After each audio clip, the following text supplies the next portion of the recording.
Chapitre 10. Derrière l'armoire.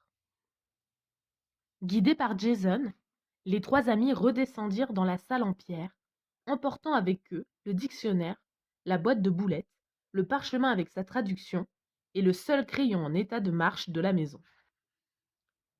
J'ai vu un espace ouvert, vous comprenez? Comme si derrière la roche, il y avait le vide. Tu veux dire que la falaise est creuse? Jason fit le signe que oui. Ça expliquerait comment tu as pu récupérer la trouvaille, dit Rick. Julia relut le message à haute voix. Dans l'obscurité de la grotte. Éclairer la flotte. Ça colle s'écria-t-elle. Le message parle d'une flotte. Or, une flotte ne peut se trouver que près de la mer. Celui qui a écrit ce message, l'ancien propriétaire, intervint Jason. Comment ça? Ce message est de la main de l'ancien propriétaire de la villa Argo. De qui d'autre, sinon? Il est écrit dans notre langue. Sauf qu'Ulysse Moore a employé l'alphabet du disque de Festo pour le rendre plus mystérieux. Pour le rendre indéchiffrable, oui. Mais pour quelle raison? Si, je dis bien si, fit Julia, il y a une grotte dans la falaise, pourquoi pas un trésor? Et si, et je dis bien si, il y a un trésor, le vieil Ulysse Moore a pu organiser une sorte de chasse au trésor pour quelques élus. Un peu comme faisaient les pirates, non? Ils cherchaient des lieux inconnus où cachaient ce qu'ils avaient trouvé, puis disparaissaient en laissant pour seul indice une carte incompréhensible, histoire d'exciter les curieux. Les pirates ne trouvaient pas, ils pillaient, rectifia Rick. Julia soupira. De toute façon, ici on parle de flotte, non? Et pour en avoir une, il faut être un riche pêcheur ou bien un pirate qui possède un trésor. Rick fit la moue. Les déductions de Julia lui semblaient bien natives, mais il la laissa poursuivre. Donc, d'après toi, Jason, c'est l'ancien propriétaire qui a écrit le message. Moi, je pense qu'il l'a fait dans un but bien précis. Et résumons. Nous avons un ancien propriétaire et un trésor. Admettons qu'à l'intérieur de la falaise, il existe une grotte. Il ne nous reste plus qu'à élucider cette histoire de terre-lumière et à trouver le moyen de pénétrer dans la grotte. Oh, ça c'est facile, s'exclama Jason en souriant. Si le vieil Ulysse a écrit ce message et l'a laissé là-dedans, c'est qu'il pouvait y accéder sans problème. Exact. Ça signifie, par conséquent, qu'il y descendait de chez lui, autrement dit, de la villa Argo. Exact. Et je crois savoir comment. Alors, qu'est-ce que tu attends pour nous le dire? Jason leur indiqua l'armoire adossée au mur. Si vous me donnez un coup de main pour déplacer ce meuble, vous verrez qu'il y a une porte là derrière. La porte avait un aspect menaçant. Elle n'était pas plus grande que les autres, mais nettement plus ancienne. Bien plus qu'il ne l'imaginait. Le bois était abîmé, couvert d'écorchures et de griffures, comme s'il avait subi une série de chocs, et par endroits, il était même à moitié brûlé. Les enfants restèrent un bon moment, assis par terre, à examiner la porte dans les moindres détails. Ils avaient sué sang et eau, comme on dit, pour la mériter. Ils avaient dû pousser l'armoire, manifestement placée devant exprès, ce qui conférait à leur découverte un attrait irrésistible. D'après toi, c'est celle-là? Demanda Julia. Jason avait repris le plan de la maison dessiné dans l'après-midi. Il traça un X à l'emplacement de la porte et répondit. Bien sûr que oui. C'est l'une des portes secrètes à travers lesquelles le vieil Ulysse se déplace. Jason Jason éclata sa sœur. Ulysse est mort. Qu'est-ce que tu en sais? Cette maison est si énorme qu'on ne pourrait pas s'apercevoir de sa présence. Sauf que moi, je l'ai vue. Rick et Julia se regardèrent. Qu'est-ce que tu racontes? Quand je suis descendue chercher le crayon, j'ai entreaperçu une ombre qui s'est évanouie. Hop! Ça a été l'affaire d'un instant. Je n'ai même pas eu le temps de souffler. Jason regarda tour à tour Rick et sa sœur. Tous deux avaient l'air sceptiques. Vous ne me croyez pas, hein? Au fond, c'est comme le coup de la grotte, demanda Julia, incrédule. Quel rapport? Julia se leva. Le rapport? C'est que j'ai été bien naïve et que j'ai cru à tes balivernes. La grotte, le trou dans la falaise, le passage derrière cette porte. J'avais oublié quel genre d'énergumène tu es. Encore une de tes élucubrations, hein? En fait, tu n'arrêtes pas de mentir. Ta grotte, tu te l'es inventée. Pas du tout. Si je te dis que je l'ai vue, jure-le. Jure-moi qu'aujourd'hui, à l'intérieur de la falaise, tu as vu une grotte. Jason se sentit rougir. Il se souvenait parfaitement de ce qu'il avait découvert à travers la fissure. Il avait vu un espace. Non, il avait perçu une sorte d'espace. Même pas. Il avait cru deviner l'existence d'un espace. Il n'avait pas réellement vu une grotte. Du moins, une vraie, avec des stalactites, des stalagmites et tutti quanti. De même qu'il n'avait pas réellement vu une ombre dans ce salon. Mais... Jason! Il regarda autour de lui, découragé. Non, je ne peux pas te le jurer. Mais Rick, dis-lui, toi, que... Rick opina du chef. En fait, peu importe ce qu'il a vu. Après tout, la boîte existe. Et le message aussi. Quelle que soit sa signification. Et puis, il y a cette porte, bon sang. Eh bien alors, ouvrons-la, lança Julia, soudain redevenue téméraire. Comme il n'y avait pas de poignée, Julia glissa un doigt dans ce qui ressemblait à une serrure et tenta de la faire jouer. Sans résultat. Elle est fermée, gémit-elle. Et si ça se trouve, elle ne mène nulle part. Rick caressa le bois tout lacéré. Puis il s'agenouilla à son tour devant l'orifice.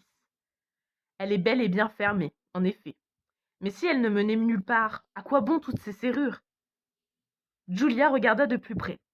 Sur le côté gauche de la porte, il y en avait 4, toutes différentes, disposées en losange. Les compagnons se perdirent en conjectures de plus en plus loufoques. Ils avaient en main de nombreux éléments, mais sans lien les uns avec les autres. Ils auraient pu retourner voir Nestor pour en parler avec lui, ou bien passer la maison au peigne fin, tiroir après tiroir, à la recherche des bonnes clés. Ou encore, ils perçurent un courant d'air, puis un coup sec provenant de l'étage supérieur. « C'est lui !» s'écria Jason en bondissant sur ses pieds. Les enfants se précipitèrent dans la pièce en haut des escaliers. Mais ce n'était pas le lui que Jason avait imaginé. La fenêtre de la tourelle s'était rouverte et recommençait à battre contre le montant. Rick essaya de fermer la fenêtre rebelle une fois pour toutes. « Elle bague, dit-il en examinant d'un œil critique. Je crois que pour arranger ça, il faut être un spécialiste. Ce n'est pas un hasard qu'elle s'est ouverte. Ce n'est pas par hasard qu'elle s'est ouverte, murmura Jason en examinant la pièce. Il regarda par la fenêtre, mais ne vit personne dans le jardin de la Villa Argo, encore humide de pluie. Il reporta alors son attention sur les modèles réduits de bateaux disposés sur une malle. « Avez-vous remarqué si celui-là était dans cette position ?» demanda-t-il aux autres. L'un des voiliers était juché sur un petit livre sombre qui lui servait de piédestal. L'objet était long et effilé. Sa coque était constituée d'une dizaine de joncs minuscules, patiemment liés les uns aux autres par de petites ficelles. Rick et Julia hochèrent la tête d'un air hésitant. Aucun d'eux n'avait remarqué ce livre lors de leur précédente visite. Jason souleva le bateau, avec précaution, et le tendit à Rick. Une plaquette en cuivre sur le socle mentionnait « Nefertiti's Eye », l'œil de Néfertiti. Il doit s'agir d'une embarcation égyptienne en tige de papyrus, supposa Rick, en retournant le modèle miniature entre ses doigts. Les papyrus servaient uniquement à fabriquer des feuilles pour écrire, déclara Julia. Rick haussa les épaules. Pour autant que je sache, les Égyptiens faisaient un peu de tout avec les joncs. Jason ouvrit le petit livre noir. En fait, ce n'était pas un livre, mais un carnet de bord. Quelqu'un y avait consigné diverses annotations, dans une fine calligraphie à peine lisible. Des coupures de journaux, des dessins et des photographies étaient aussi collés sur les pages. « Égypte, dit-il, avec une pointe de déception. C'est une espèce de carnet de voyage en Égypte. Il le feuilleta rapidement. Des hiéroglyphes, une reproduction du masque d'or de Toutankhamon, l'enfant pharaon, la tête sculptée de sa mère, Néfertiti, un plan de la vallée des rois, où fut découvert son trésor. Je dirais qu'il parle surtout de Toutankhamon. C'est plein de phrases soulignées de notes, de cercles rouges. Il ouvrit le carnet à la page centrale. Il semblerait que le vieil Ulysse recueillait dans ce carnet une foule de renseignements sur l'Égypte. C'est le livre tout désigné pour travailler à ce bateau, observa Rick, qui avait encore l'œil de Néfertiti à la main. Et oui, c'était probablement quelqu'un de très méticuleux. Rick acquiesça. Et si c'était la fameuse flotte dont parle le message, suggéra Julia. Celle qui te conduit où tu le désires. C'est peut-être une jolie façon de prendre le large, de voyager en imagination grâce à ces maquettes et... Possible. Et cette histoire de terre-lumière. Peut-être qu'il faut mettre une de ces petites boules sur chacun de ces petits bateaux et... Une feuille de papier minuscule glissa du carnet et plana jusqu'au sol. Jason se pencha pour la ramasser. Il exultait. Regardez! Qu'est-ce que c'est? On dirait un récépissé. Bureau de poste, Kilmore Cove. Il le retourna et lut. Bureau de poste, Kilmore Cove, avis de perception, numéro 1064. Dernier avis de retrait d'un colis postal, destiné au très respectable propriétaire de la Villa Argo, Salton Cliff, numéro 1, 74 820 Kilmore Cove, Grande-Bretagne. Voici la preuve que le vieil Ulysse est mort, dit Julia à son frère. Il n'est même pas allé retirer son paquet. Mais Jason s'obstinait à nier l'évidence. Et qui ne vous dit pas qu'il l'a laissé exprès pour nous? La fenêtre qui s'ouvre, le carnet, l'avis de perception glissé à l'intérieur, et si tout cela était bien plus que de simples coïncidences. On ne sait pas grand-chose, à vrai dire, objecta Julia. Le carnet a peut-être toujours été là. Moi, je dis que nous devons aller retirer le colis, insista Jason. Alors non seulement c'est un fantôme invisible, mais en plus, il n'est pas très malin, rétorqua Julia. Aujourd'hui, c'est samedi, et les bureaux de poste sont fermés l'après-midi. C'est juste, grimaça Rick.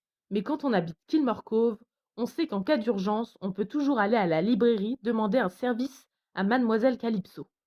C'est elle qui tient le bureau de poste. Tu la connais? Le questionna Jason. Naturellement. Au village, tout le monde se connaît plus ou moins.